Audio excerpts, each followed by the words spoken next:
Hi Mario, how are you? Hello. Hi, Jacob. Welcome back. Thank you, thank you, thank you. You were away? Well, I am away. I have a shear Wednesday night, so I'm going to switch to Wednesday night. It's Oh, very hard for me. I have an in-person shear that oh, isn't I see. recorded, so I tend to go to that one. Okay. Yeah, it's at Link. So let me get something to drink. I'll be right back. I heard the shear on YouTube, last week's shear. Oh,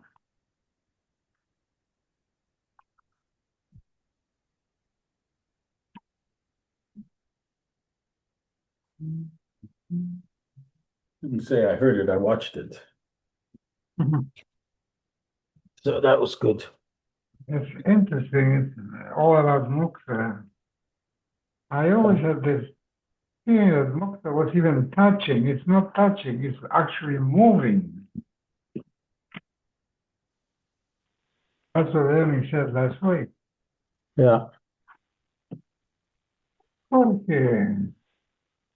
Hello. Hi.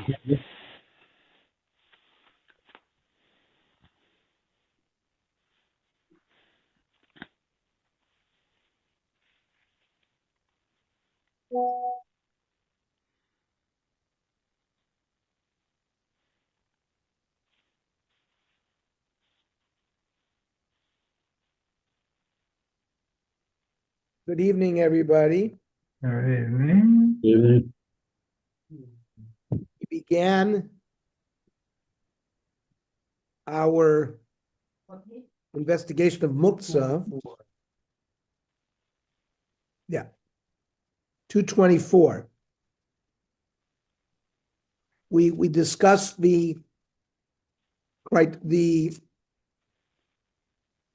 we talked about a Muktzah, Machmas, Chisron, Kiss, six categories that the Beis Yosef brings. Something that a kli that you don't want to damage, like a shechita knife or a meal knife. That's called Muktzah, Machmas, Chisron, Kiss.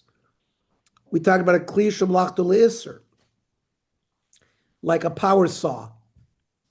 And then we talked about something that's not a kli, but not a Michael Adam and not a Michael Behema. And then those kind of things, like a stone, money, a dead body, animals, are muktzas machmas gufo. Their nature makes them muktzah. Then we had kli shemlachtu leheter, like a pillow.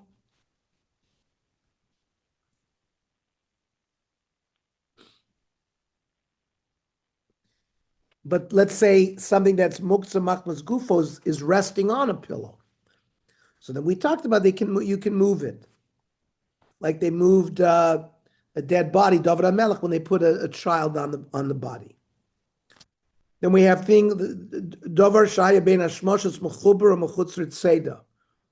And then we have Mutza Machmas Mitzvaso, like the wood of a sukkah, noise sukkah. Those were the broad categories, and we went into some detail with that. Okay, what about weapons? Are weapons considered muktzah? Given the importance of having weapons available for self-defense in Jewish communities in Israel throughout the world, we want to elaborate on the halachic status of guns and other weapons. Rav Yitzchak Yosef, who, by the way, is going to be in Los Angeles in the next couple of weeks. I don't know exactly when, but he's going to be visiting. Rav Yitzchak Yosef in the previous source lists a weapon as a kli shemlachta le'isr. Rav Yaakov Ariel, who's a Mizrahi posek, they rule similarly. But in truth, it's subject to a dispute among the poskim. Rosh Hashanah Zavan Arbach argues that the main purpose of a gun is to create a deterrent to violence. And therefore, he considered it a kli shemlachto leheter. Mikol makom mistaber deruba, which is a rifle, o egdach, a pistol, Mutter l'taltalo k'dei lahavchid bo saroim. You can move it. In order you want to scare somebody off, then you can pick it up and use it to scare somebody. Lahatil be'amema. The mistaber shelo b'shas milchama. Rov tashmisham rak l'artia. Outside of milchama, weapons are a deterrent. The footnote says it would seem that even in 2024, which could likely be classified as wartime in Israel, Rav Shlomo Zalman would still maintain that a weapon is classified as a kli shelachtu leheter. Although weapons are certainly actively used on the battlefield, in the majority of areas of the country, it's still used as a deterrent against terrorists and others who aim to harm innocent citizens. We continue in Rav Shlomo Zalman. This is in Shulchan Shlomo. Kivan shekach choshvani, navale kli shelachtu leheter. Since he's considering it a kli whose work is leheter, hoil v'oimid gam lavchada, it's meant for deterrent. Ein b'bir halacha dafilu imrov tashmishu le'isser, and even you have kelim that the majority of its work is prohibited. Im oimid gam l'tashmish heter, havale klei shelachtu leheter. If there are occasions where the kli will be used in a permissible way, which doesn't violate Shabbos, then you consider it a kli shelachtu leheter. Hachanami gam ken, he says here too as well. Afakadurim shebesocho, the bullets. Kivin shavchada hi gam al yadam, the deterrence comes from the bullets. Havalei kechelek meha egdach. The bullets are also considered part of the pistol. Vaval bishi ikar avchada mibnei she'omid liyareha. The fear is because somebody can shoot the gun. Vayiri atzmari asura. Shooting a gun, if it wasn't a pikuach nefesh situation, would be prohibited because you're lighting a fire, right? Prat lebikuach nefesh mikol makom sof sof u'oimid lavchada. He ends up saying that he thinks it's mainly for deterrent. It's not to use physically, or even if it's partially used in a deterrent fashion, which is a permitted use for Shabbos, then the whole kli is considered a kli shemlachto leheter.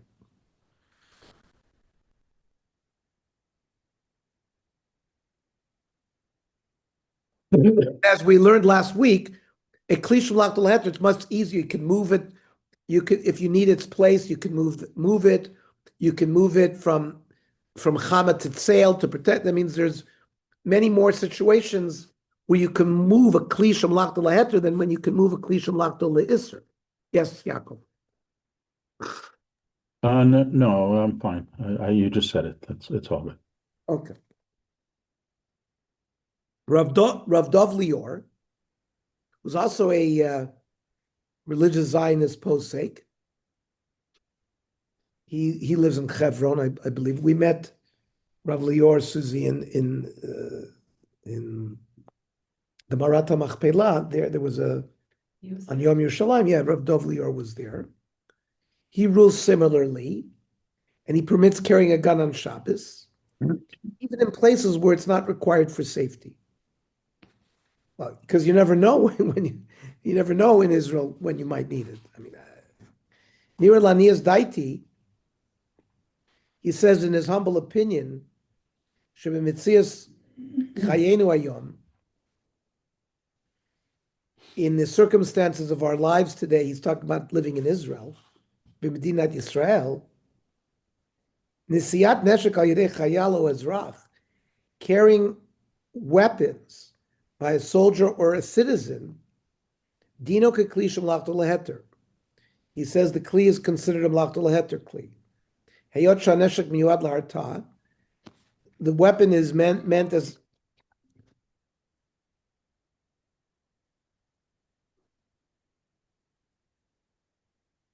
Rav Mordechai, I'm teaching a shir now.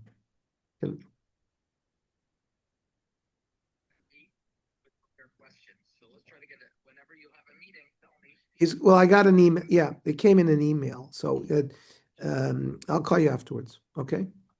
Bye.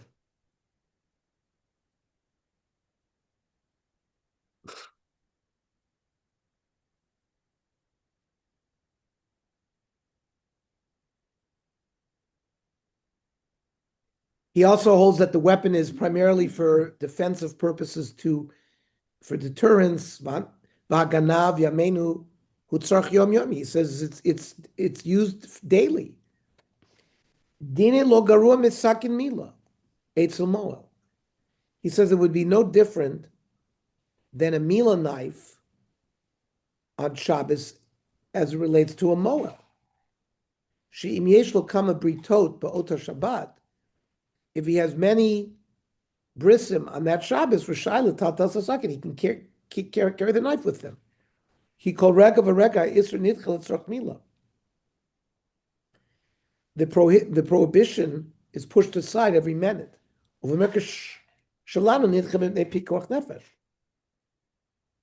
says the Isser of Mukzeh is also pushed away every minute because of Pikuach Nefesh. Bikvotz hamatzava bitchoni shanu nimsaim bo nachon la'yom. So he says, relative to the security situation that we have today, l'dati yesh inyan shekol mi sherak yachol sheyelech chamush b'chol chelkei artzenu. He says anyone who can should go around armed. B'tnai shu mistovei b'toch ha'eruv. He should make sure he's in the eruv. V'lo outside of it. V'lo yelech mechutz lo. Hashem Elkei Yisrael yashbis medaynenu v'yadber tzonenu v'yavi lanu shalom emes. As you can see, Rav Dov Lior is still alive. He was born in Poland. They fled to Siberia during the Shoah. Rav Lior was placed in an orphanage.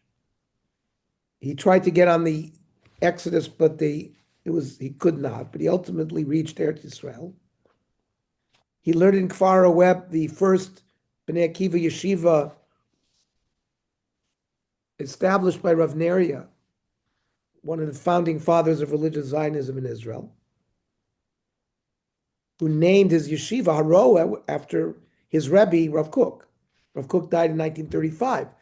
Kfar Aweb opened very soon after the establishment of the state. But Rav Lior learned in Merkaz Harav. Rav Tzvi Yehuda Kook adopted him. And he was chief rabbi of Kfar Aweh. He was Av Beis in Beersheva and Rosh Yeshiva in Kiryat Arba, and he was the chief rabbi in Kiryat Arba in Hebron, where I met him. And he's written Tshuvas in all parts of Shulchan Aruch.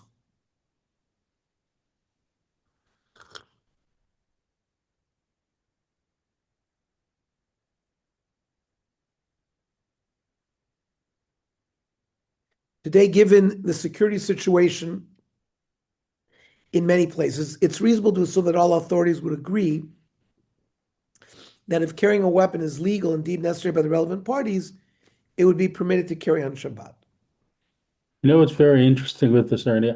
We know that he tells us that Rabbi Shlomo Zalman Auerbach's Tzurba was written in 2004. We don't know when this Tzurba was written, but I guess it's written after October 7th as well, because I learned the same issue in the Simchas Chaver program. That's the shir I go to Wednesday night.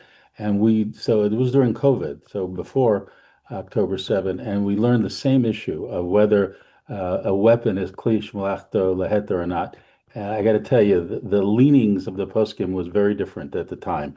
I remember coming away sort of that it was a begrudging allowance occasionally to, for chayalim to take their weapon on Shabbos, but the ordinary citizens not, unless they have a specific, concern, a specific security need. The two tshuvas we just read are diametrically opposed. From what I remember learning before October 7th. So remember, Yaakov, Smichas Chaver, that's an American. It's Herschel Schechter is involved in it.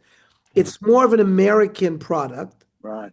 then the Tzurba Mamish is Taurus Eretz Yisrael. And But you can see the different shitas. I mean, I also like Ernie. I know Rav Dovlior personally. We have a Sefer Torah in the Mara, so he was the one who gave the drosha when we gave it in, and I can assure you that this was written. Rav Dovlior wrote this way before October the 7th, because Hebron was always a place where basically people carried their shekel. So, by the way, if you would see Rav Dov Lior, you would think that he was a typical Haredi Rosh Hashiva. right. Long white beard, big black hat, long kapota. That's how Rabbi Yaakov Ariel looks the same thing. The religious, Rav Goldvicht, Walter's Rosh Hashiva looked like a typical Rosh Hashiva. Yeah, could I listen, Rav Goldvicht? So just no, I get it. What I'm saying is You may well be today, right. Yeah, but we did. You're right. It is American centric, but we did discuss poskim from Eretz Yisrael, and it was not. I mean, well, I guess Chevron explains the answer. The Chevron October 7th was well before October 7th. I mean, they lived with with problems there for a long time. But the poskim we learned from Eretz Yisrael were much less makil on a weapon being kli shemalachta leheter. Again, they talked specifically of chayalim and people who have very specific security concerns, but it wasn't sort of the general Israeli citizen as you're reading as we're reading here. Well, with Shlomo That's my Zalman, point. I'm sure there was probably. Sure they quoted Shlomo Zalman, but I'm sure there are. You saw Rav Yitzchak Yosef, who is in general more machmir. He listed as a kli shemalachta lisser. Yeah. So does Rav Yaakov Ariel, who is a Mizrahi Rav. He's in the religious Zionist camp.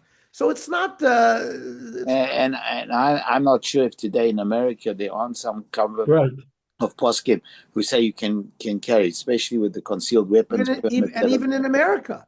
Yeah, I'm saying in America, I think with the situation now, we had an attack in Los Angeles just a couple of days ago, which wasn't well publicized, but I heard about it through different channels. I think in America you might say the same thing today, or very close. But I mean, it is halacha adapting to the times that we live in, the realities of the situation. Right. Anyway, what about electric appliances? Like when I think about like a razor. Well, electric razor is clearly a kli shemalachta leisser. You can't shave on Shabbos. That's a malacha. There is no other purpose for that kli. That would be a kli shemalachta leisser. So we can start thinking. We're going to get many examples here, but some electrical appliances contain heating elements or red hot wires, and the status of those appliances will be discussed in the next year.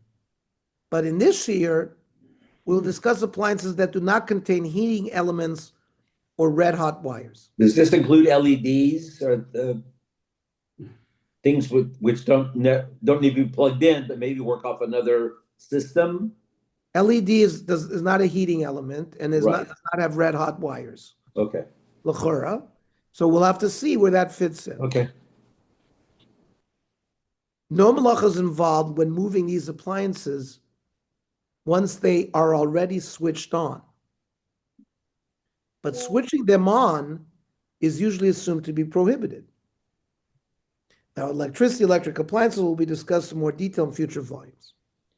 So Rav Moshe Feinstein in Igros Moshe originally wrote that there's a good reason to prohibit moving them on Shabbos, unless one needs to use them or the space that they occupy. Bidvar sha'on electric, let's say our electric clock that's sitting on our nightstand. V'chein fan, shemechuber le'electri b'chut aruch. You have a fan, electric fan that's connected by a long cord to an electric outlet. And let's say you want to move this fan because a guest is over, you want to put a chair there, whatever. Can you move it באופן שאין לוחש שינתקו ממקום גורם לאלקטרי. He's saying you can move it in a way where it will not be detached from the electric source, because then you're going to be mechaber, right? There's an extinguishing going on. Like if a clock is plugged into electricity and there's constant flow, so we can discuss, is it Doraisa, Rabbanan, but there's certainly an aspect of kibui going on. So Rav Moshe wants to make sure that the question is asked, by moving it, you're going to move it, but then you're not going to pull the cord out. Hinei shelo l'tzorach gufan u'makoman. If you don't need this specific item for some purpose, or you don't need its place, yesh tam gadol lo esor. He would say there's a big reason to prohibit moving it. Sherei hakoach she'osa malacha behen hu be'isor yedei chiburin la'elektri. Its function is through its electric connection. Av she'ein etzem lachtan inyan iser. Even though their malacha, there's no isser of looking at a watch, right? Doirosa shows, right? Telling the time, or vigigul apan, the fan moving, making wind, lasos ruch, ain't no isser. But it's the isser would be the fact that you've turned on the electric current there. Kiven da kol ponim nasu be isser. So he tends to think that they are muktzeh. Aval letzorach gufan. But for some reason you needed that kli to do something with. And more commonly, mekoman, you need, wherever it's sitting, you need its place. Mutter mishum shehem kelim. You can move them. That's the whole, we know that even a kli shem lachtul isser can be moved if you need to use it or its place. I would point out yeah. again Rav Moshe's tendency to use the transliterated English word rather than the Hebrew word. Like he certainly knew about chashmal, but he uses the word electric, and I don't know what the word in Hebrew for fan is, but he uses the word fan translated like he uses for car and machine. That's consistent with Rav Moshe's way of writing, at least his earlier style. And remember, he's writing for an American audience. He always did. He's an American posek. So exactly. I think Chashmal would not be as familiar. Remember, he would speak Yiddish. He would electric, right? I never heard him speak a word of English, although he read English very well. Yeah. You heard him speak Yiddish. Only Yiddish. Right. So he would say, I'm sure he would say electric. If he would talk about something, he wouldn't say Chashmal. Right. Now, Rav Shlomo Zalman would say Chashmal because he's an Israeli. I believe Rav Shlomo Zalman was born in Israel. However, in a subsequent tshuva, Rav Moshe retracted from that position and concluded that electric appliances are not muktzeh at all on Shabbos. He says, "Me'achar shekama he'iru." People must have commented to him after his original tshuva. Yesh ke'en mevucha b'shitati. He says there was some confusion in understanding his shita. B'mesha katafti bigros Moshe Arachaim chelik gimel, uvar Chaim chelik dalid. Now he had written 2 prior tshuvas. Aken bikashti shiatiku dvarim elu. So now he's requested that the following words should be written exactly as he's going to dictate them. That he's writing, he wants exact words. And we know the whole story because many times people would quote Rav Moshe, even when he wrote something, if it was at all have 2 meanings or whatever, there would be disagreements of what Rav Moshe really held, and then So this is an example where he tries to correct that.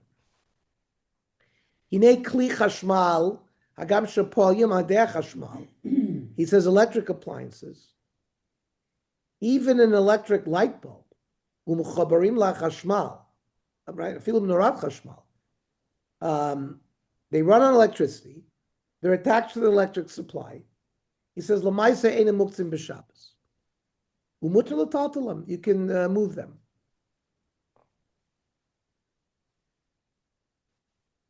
Elim kenim kelim she'oisim b'melacha. Unless it's like a power saw, right? Unless it's a kli that's you do work with. Aval im pulatam enam melachat Shabbos. If it's not a melacha that is prohibited on Shabbos, ein lach shivim kamlachtu lisser.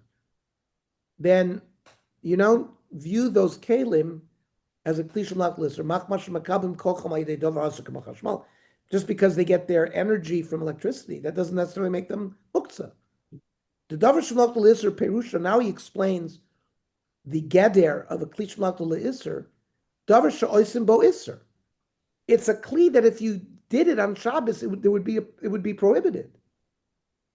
V'lo davar shenasa yedei isser. Not something that is done via an isser like electricity. He says when you move it, just make sure that you don't disconnect it from the electricity. By the way, notice that here he uses chashmal in the later tshuva.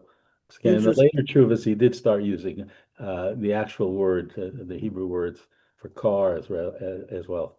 Uh-huh. So Rav Ovadia Yosef quotes those who rule stringently in this regard, who prohibit moving electric appliances on Shabbos, even l'tzarech kufan. But Rav Ovadia concludes that the lenient view that permits moving electric appliances on Shabbos is correct. Kosev Agon Rav Akiva Sofer. Rav Akiva Sofer was one of the great-grandchildren of the Chassam Sofer. Bishud Mishnas Rav Akiva. Bidin Mechonat Shmiat B'Shabbat. A battery-powered hearing aid. Hamufad Alidei Solar Chashmalid. That is working off a cellular battery.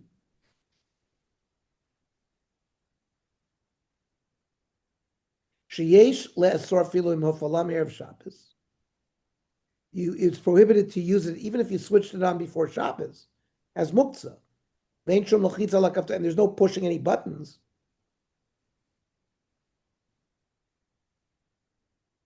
And she'ein bezelo havar v'lo kibui.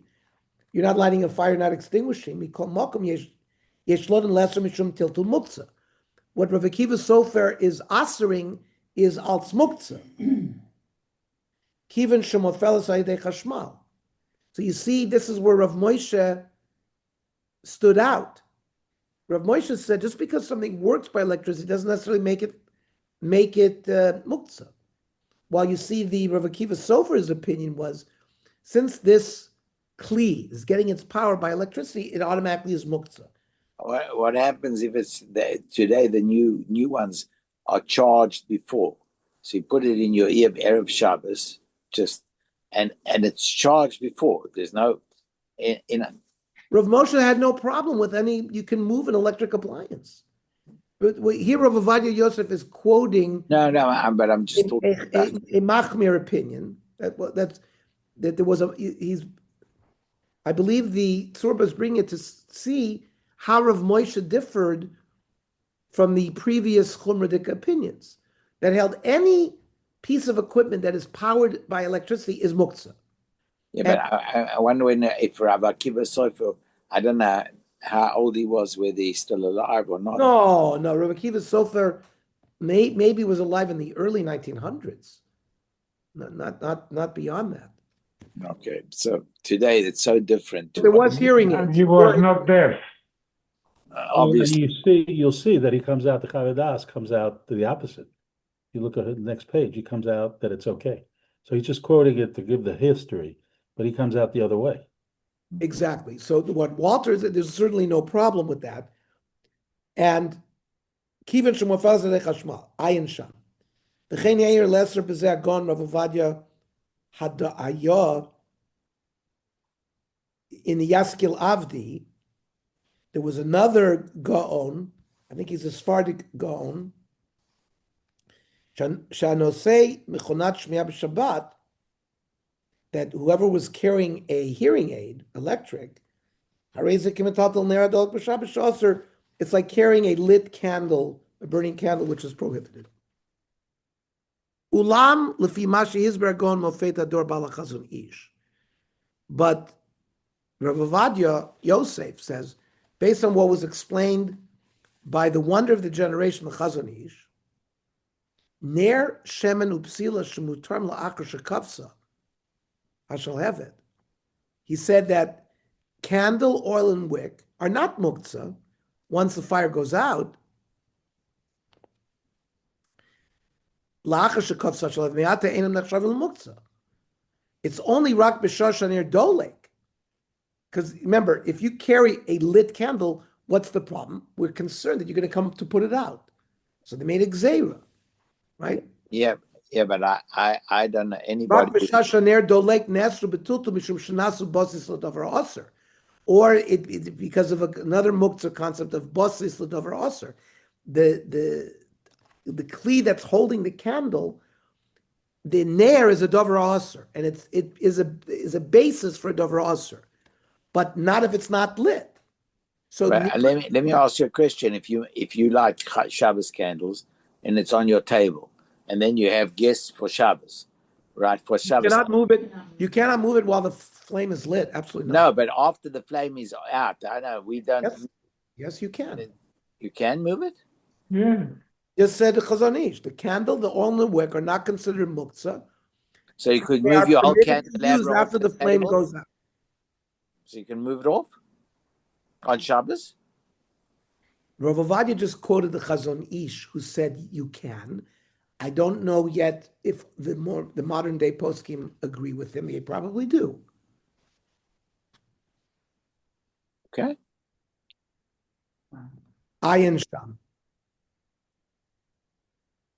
Near Lilmod Midvara, Shemechonat Shmiya, a hearing aid, Makon Lesser Osa Betiltul.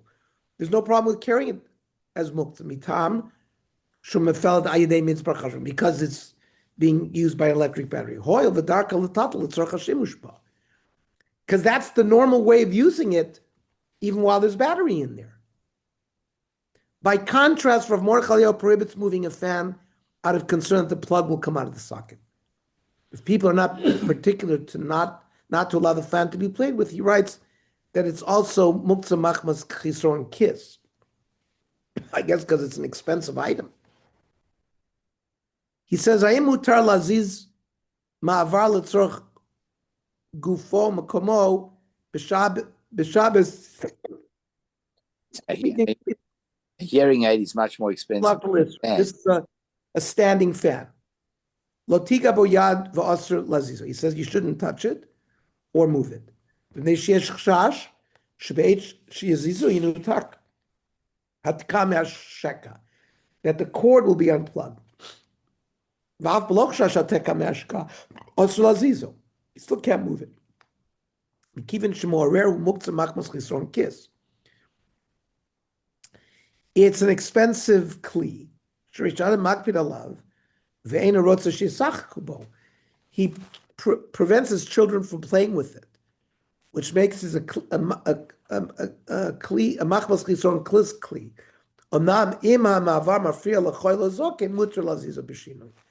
If it's bothering a sick person or an old person, you can move it b'shinu. I have to agree with Walter on this. I mean, if this is muktzah machmas chisron kiss, a fan, which is not an expensive item at all, then almost anything is muktzah machmas chisron kiss. Certainly, any electrical appliance, most cost more than a fan. It's crazy. What you call them hearing aids? I don't know how much they cost. Mario, I don't know who can tell us how much. $6,000. $6,000.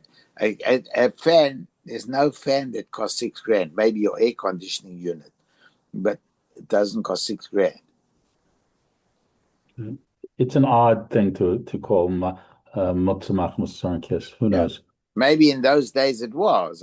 We're going to have we're going to have in Shir 6 a more detailed discussion of Muktzeh Machmas Chisron Kiss. I think we'll get a better get there. I think the worry here is They brought Rav Mordechai Eliyahu get here unplugged. just as a response because Rav Moshe said you can move a fan. But I think we'll get a more better understanding about Muktzeh Machmas Chisron Kiss later on. So we did say that even a Kli Shemlachta Le'Isser can be moved. L'tzorach gufo, let's say for some reason you need to use that Kli. We talked about, for example, a hammer that you can use to break up walnuts. We talked about that last week. Or you need its place. A Kli Shemlachta Le'Isser. We said it's not so simple that you can move it from the sun into the shade. A Kli Shemlachta Le'Heter you can. A Kli Shemlachta Le'Isser you can't. But, so other details about moving a Kli Shemlachta Le'Isser. We learned above that one may move a Kli Shemlachta Le'Isser if one needs to use it. However, the poskim dispute whether this leniency applies even when there is an alternative method to perform the same task that does not require the use of a Kli Shemlachta Le'Isser. For example, may one use a cooking pot classified as a Kli Shemlachta Le'Isser to transfer leftover food if one could also use a plastic Tupperware. Another example could be placing dirty dishes inside the oven. An oven is a Kli Shemlachta Le'Isser since it is used for cooking. If one could also store them in other locations that do not involve muktzah questions. Now, I don't know what this footnote is talking about because I grew up in my home when the cholent, we didn't have a cholent pot. We didn't have a crock pot. My grandmother and mother, they made cholent in a pot, which was put in the oven from Erev Shabbos. The oven was set as, I don't know, 220, it was set at low. And then at 12 o'clock, you opened up the oven, you took the cholent out. Not only that, my grandmother said that in the shtetl, where she grew up, in Sakul, the bakery, all the cholent was in the bakers. Everyone brought their private, people didn't have an oven in their home. You don't know anything about ovens. Ovens have changed. The minute you open it, the temperature goes down. So you can't do that anymore. That's why the only. But that didn't exist, you mean, when In the 50s. in the 50s and 60s? I mean, because it didn't have a thermostat. Correct. No, but I heard also. Okay, but I'm talking about muktzah. But here they're trying to describe an oven as a muktzah kli when food was kept in an oven, which you removed on Shabbos lunch. So what Susie said is today's ovens are much more complicated to open because they have thermostats, and by opening it, you're changing the temperature. It's a whole different story. That didn't exist in the in the 50s and 60s, in the time that we're talking about. And Shabbos modes are designed to prevent that. Or Yeah. put it on a Shabbos mode. So yeah, Okay, but you have the same muktzah issue. So I agree, it's a problem. I have to understand this. Yeah, I don't understand it because I mean, a lot of our food now is kept on blacks. We don't necessarily put it in an oven. Maybe because our poskim had issues with it. We'll have to see. In yeshivas, they still do that. They did it in an yeshivas, oven, right? They Well, had it in an where the oven. boys get it Friday night. They take it Friday night. It's all in the oven. That's where they go and get it. Those are old those big. Yeah, Those are not Shabbos modes. Those are those big ovens, the institutional ovens. I know what the ovens were. You know what a yeshivish oven looks like. Those big steel ones. Yeah, they probably don't even have thermostats though, so that's probably that issue. It's just using it as a cabinet. But they're defining an oven as a kli shemlachta le'isser when people used ovens for to keep their food hot on Shabbos. There's a problem with that. Now, Susie was saying here they're talking about an oven that is cold. It's not being used for cooking. Maybe then it's a kli shemlachta le'isser. I can understand that maybe better, right? And now you want to put your dirty dishes there. maybe you shouldn't open the oven because it's muktzah. That's what they're saying here. A possible source to prohibit using a kli shemlachta le'isser when there's an alternative. So if there's no alternative and you have to use this kli shemlachta le'isser, you can use it. We already established that. Now the question comes in, you have alternatives that don't involve using a muktzah item. Should you avoid using the kli shemlachta le'isser? That's the question we're dealing with now. And a source to possibly prohibit this when there's an alternative appears in the Gemara Masechta Shabbos that we quoted above. The Gemara discusses a Mishnah which prohibits using poles to suspend the Korban Pesach on Shabbos. According to Rabbi Lazar, this prohibition only applied before the decrees made at the time of Nehemiah were relaxed, when moving most utensils was prohibited. If you remember, we said in times of Nehemiah, they goizered on everything. And then over time, they lifted a lot of the muktzah gzeiras from most utensils. Rabbah argues that this prohibition also applied subsequently, since there's no need to use the poles. Rabbi Lazar. Kinin, umaklos, sticks and reeds, glustera umaducha kulam kodim atoras kelim nishnu. Like a mortar and a pestle, a bolt of a door lock, poles.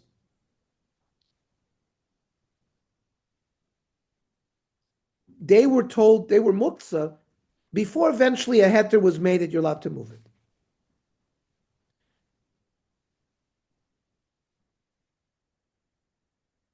Maklois, sticks, desnan. Maklois dakin, thin poles, chalakin, smooth. Hayusham, they were in the Beis Hamikdash. Umenicho aktefo v'aktev chavero v'tolu mafshid.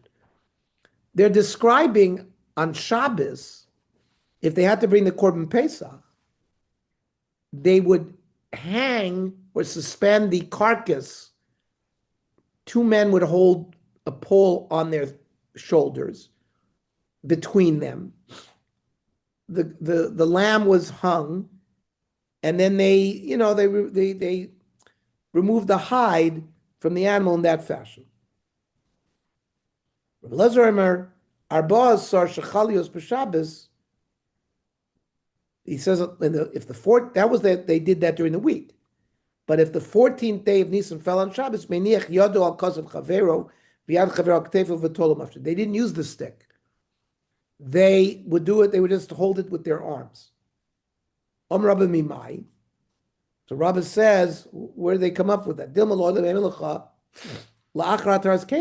Maybe it was after the time where they permitted to use these kelim on Shabbos. And even so, maklois efshek Rabbi Lazar. And maybe the reason not to use the sticks, even though the previous gzeira that made it muktzah was removed, well, there's an alternative way. Use your hand. And you see, you're encouraged to use your hand. So perhaps it's prohibited to use these poles because it's possible to flay the lamb in accordance with the opinion of Rabbi Lazar. Use of the pole is superfluous, and therefore it's set aside. The Chofetz Chaim, the Mishnah Berurah, and the Sha'ar Tzion derives from the opinion of Rabbah that using a kli shemlachta le'isser is permitted only when there's no alternative method of performing the task one wishes to complete. Bein letzorach gufo, u'mayri she'ein lo kli heter l'tash mizeh. When he gives you the halacha that you can use a kli that's malachta le'isser and you can use it, and you want to use that kli to do something, you're only allowed to do it when there is no permissible kli to use. If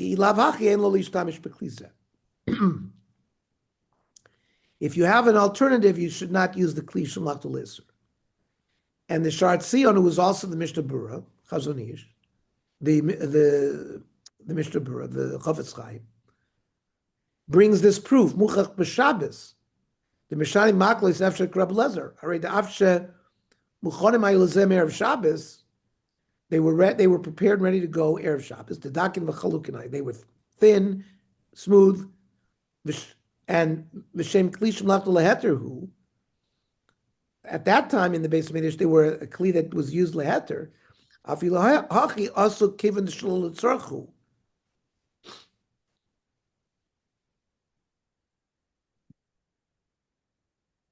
But we didn't need it because you could have used another purpose. Kol shekain b'zeshu kli shmak lesser. He's now throwing in that even if you have a kli shmak leheter, don't use that kli either. If it's a kli, if you have another way to do it. However, not everybody accepts this Mishnah Berurah. Rav Chaim now argues that the proof cited by the Mishnah Berurah is not conclusive. Although the Gemara does prove that a kli should not be moved if it's possible to achieve one's objective without moving any utensil. If one needs a utensil to perform a task, it is possible that using even a kli shmalach l'isser is permitted, especially when it involves less tircha, less exertion. Yesh l'chalek. The tiltul kli heter shalol tzorech, moving a kli that's a permissible kli, that's not needed. Hu mukzeh, kemo tiltul kli iser. If you don't need to move the kli, a kli is a kli. People should avoid using kelim on Shabbos because a kli is something that you use during the week. When we talked about the machshava regarding mukzeh, you want to. We're not talking about a knife and a fork. Those are kelim that you use to eat with. But other kelim that are used during the week, even though it's a kli that does a certain thing that not necessarily would be prohibited on Shabbos, it's still not something that's appropriate on Shabbos if you can avoid it. And therefore, even a kli shemlach leheter you should avoid if you have an alternative. Ad kan lo hitir b'lezer amakles davi tiltu shlo tzarch def shablo tiltu klal. Aval kimishatalta kli iser. Litzarch gufa. Let's say you need that kli iser for itself. The shori. That's permitted. Hanu afilu k'shef shlo l'shtamish b'kli heter. Even if he has a kli heter, you have a kli shemlach le'iser, and you have a kli shemlach leheter, you can still use the kli shemlach le'iser. Kiven shakli heter gam kein ena miyuchad l'shtashmi zeh. Neither of these kelim are needed for the thing you want to do. It's demutul l'tatal l'davi til l'tzarech, but you need to move something with this kli. Doesn't make a difference whether it's a kli shemlach l'isser or kli shemlach leheter. It's a tzorech. V'gam b'kli isser yitir l'tatal l'tzarech gufa. U'shneim shavim they're equal. V'kol sheken in b'kli isser yuchal l'shtamish below torech. And especially if the kli isser use is going to reduce the exertion you do on Shabbos. Kigon livtso egozim bekurnis, to use a hammer to break open walnuts. Shekal yosem livtso egozim mafteach. You're going to use a key, which is a classic kli shemlach.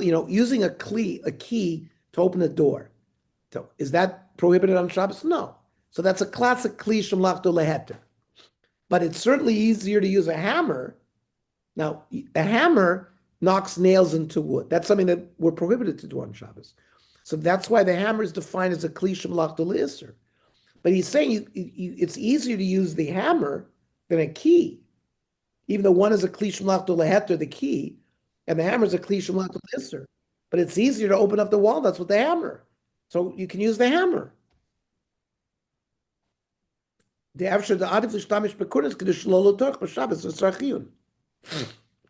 let's see how the poskim come down. Shmir Shabbos Kilchasa rules stringently, like the Mishnah Berurah. But in a footnote, he questions whether one is required to make an effort to find a permitted utensil to perform the task, or whether one may use a kli shemlach le'iser if the alternative is difficult. He also quotes more lenient opinions and raises further difficulty with the stringent ruling of the Mishnah Berurah, noting that his ruling is based on the view of Rabbi Elazar ben Shamua, who prohibits using poles to suspend the Pesach on Shabbos. Yet the halacha does not follow Rabbi Elazar ben Shamua. Rav Moshe Feinstein confirms that there is indeed no need to exert oneself to find a kli shemlach leheter or to borrow one from a friend. Rav Ovadia Yosef rules in accordance with the lenient view, and permits moving a kli shemlachta le'isser for a permitted purpose, even if you have an alternative. So that's a very nice machlokas that we learned tonight between the Mishnah Berurah and Rav Moshe, and the background where Mishnah Berurah gave the isser from. Says the Chazon Ovadia, mutar l'tata kli shemlachta le'isser l'tzorach gufo makomo. Period. Aval pi sheyesh li'odo kli shemlachta le'heter sh'roi lo so tashmish. Even though you have another kli that's leheter.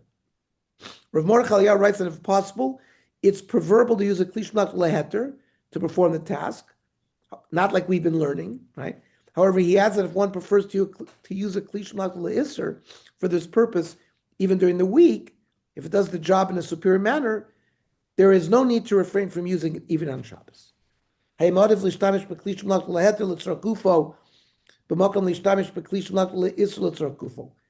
is it preferable to use a kli that its normal function is leheter.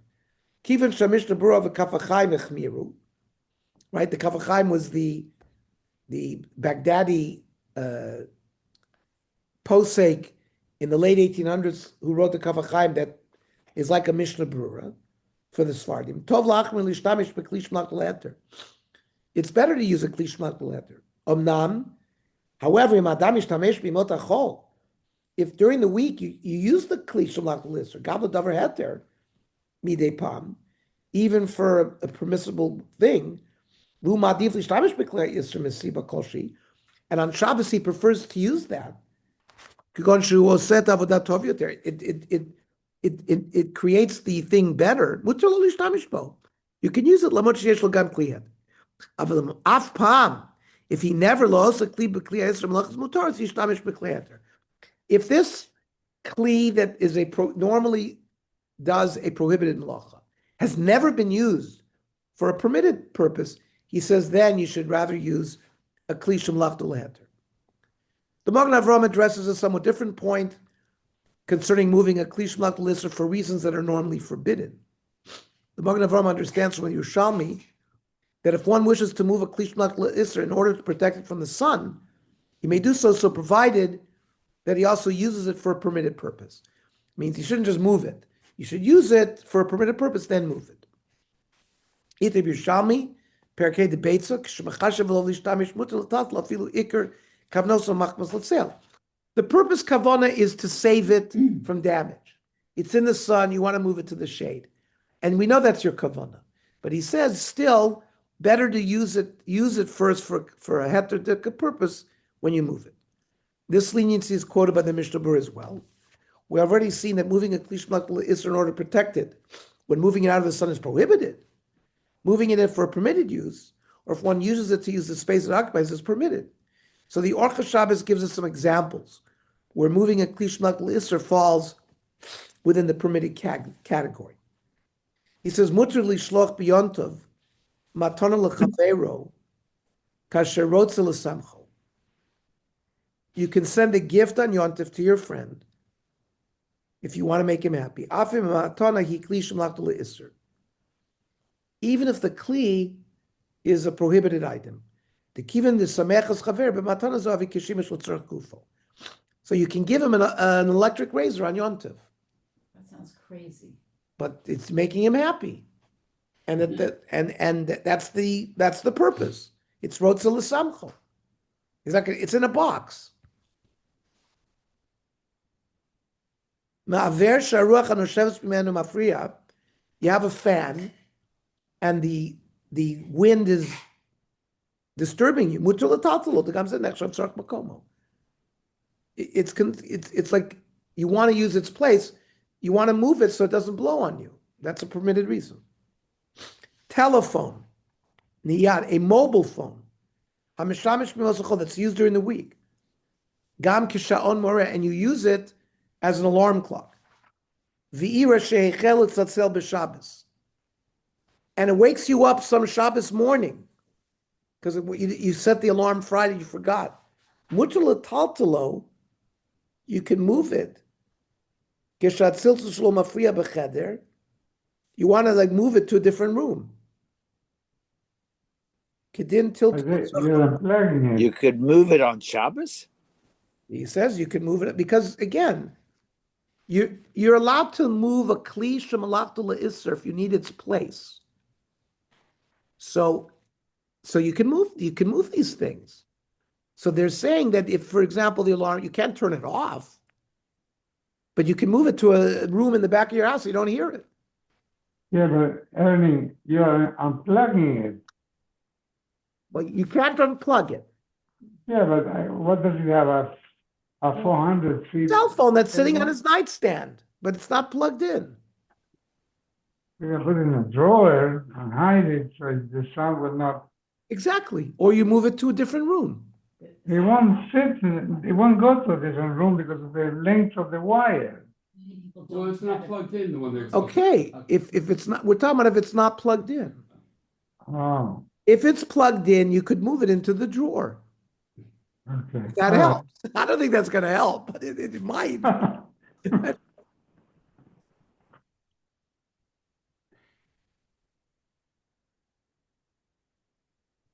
The Shmira Shabbos cites some poskim who also agree with the ruling that Tzorach Makomo includes cases where the mere presence of the item in that location bothers him, even if he doesn't need that space.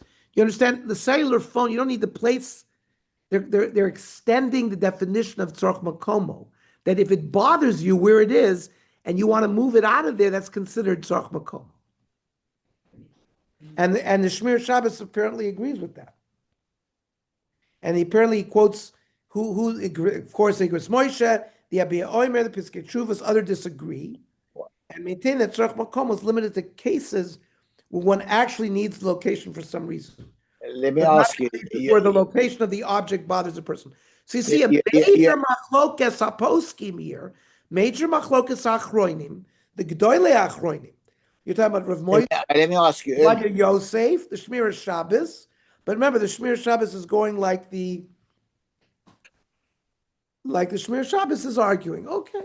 Ernie, let me ask you. You have an LED light, an LED light that's charged up, right? And now you don't realize it's bothering you on Friday night. Are you allowed to take that LED light and move it away from you? It's not plugged in, right? Right. No, it's charged up, but you left it on, and you forgot that you left it on, and then now it's bothering you. From what we've learned tonight, I don't see it's any problem unless there's a gzeira by light, because we have this thing that a burning candle you're not allowed to move. Okay. Yeah, so but I don't know. We have to learn it. This is an LED light. It's not. It doesn't have anything. It's an LED light. Doesn't have any heat. Doesn't give off any heat, and it's charged up. And you left it next to your bed, and then suddenly, I can't switch it off. You can't switch it off, so you take it to another room. From what we've learned tonight, that would be exactly the same thing as if your phone goes off and you want to move it out of there. But you don't know yet. We don't know that. I said it could be that Xera, because of Nair, may be different in terms of, but we already saw the Chazon said you can, once the candle in the wick is blown out, but if the light is on, even though it's an LED light, not everybody holds, Rav Asher Weiss is machmir by LED. He does not say that LED is not electricity. We have many poskim who say it is, that it's not electricity, it's different. But Rav Asher there, even though Rav Asher is normally very lean, Rav Asher is going to be here. This Sunday. By the way, Walter, the email that they sent me, they asked whether you, I'll talk to you about that. I'll call you. Okay. Well, I'm going to stop. It's 9 o'clock. Yeah. So just record. We are at page 239. No, 233. 233, Ernie. Okay, I'm sorry. So I think they're doing a very good job in Mukzeh so far. They're very clear. They've organized. They give us a background. I mean, so far, I'm the Bishul. I thought Bishul, the way they rolled it out, was not as organized as Mukzeh. I think so far the Mukzeh is organized very well. Yes, Yaakov? Yeah, I tell you, and Mukzeh is known as a very, very complex topic as topics go, halachic topics go. So I agree with you. It's been incredibly clear. Yeah, especially very given that Mukzeh does not necessarily lend itself to easy clarity and easy delineation. So far, they've done it. So far, I think they've done a very good job. No, an amazing job, seriously. Yeah. Okay, everybody have a great Shabbos. Have a good Shabbos. Good Shabbos. You all, good Shabbos. Have a good rest of the week.